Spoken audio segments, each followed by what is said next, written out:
Conférence de presse de l'opposition parlementaire ivoirienne suite à la levée de l'immunité parlementaire de 6 honorables députés.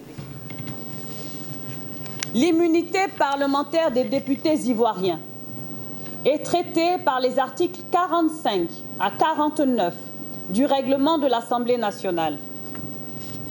Au regard des faits que nous avons décrits plus haut, le président de notre Chambre parlementaire avait le devoir de se soumettre aux dispositions de l'article 47, alinéa 3 du dit règlement, en procédant à la mise en place d'une commission spéciale pour l'examen du dossier.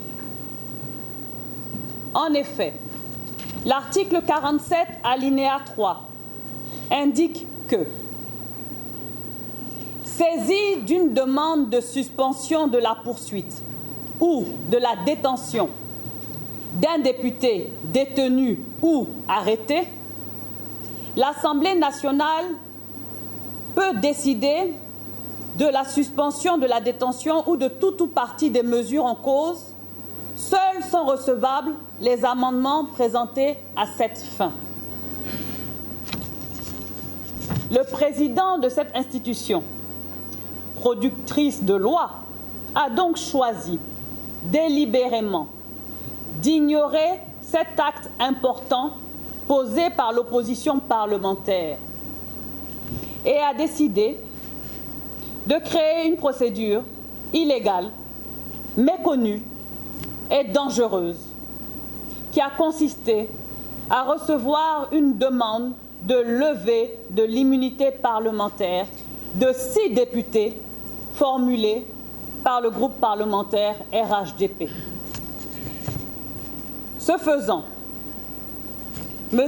Amadou Soumaoro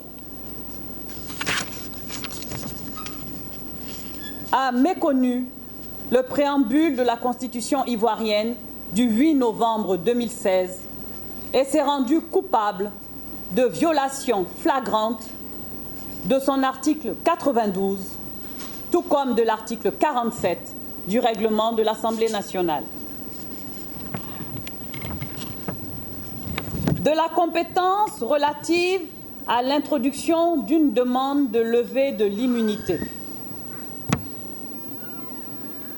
L'arrêté du bureau de l'Assemblée nationale indique que le groupe parlementaire RHDP a introduit une demande de levée de l'immunité parlementaire de 6 députés.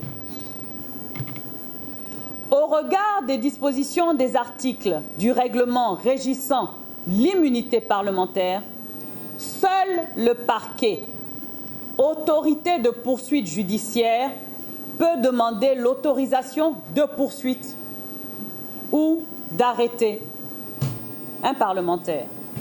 La demande introduite par le RHDP est par conséquent illégale et à considérer comme n'ayant jamais existé. D'où sort donc ce bureau illégal qui s'arroge des pouvoirs extraordinaires pour lever l'immunité de députés ivoiriens arrêtés en pleine session ordinaire. La levée de l'immunité pour des faits intervenus lors d'une session ordinaire échappe totalement au bureau. Elle requiert 2/3 des députés en plénière pour donner force de loi à un tel acte.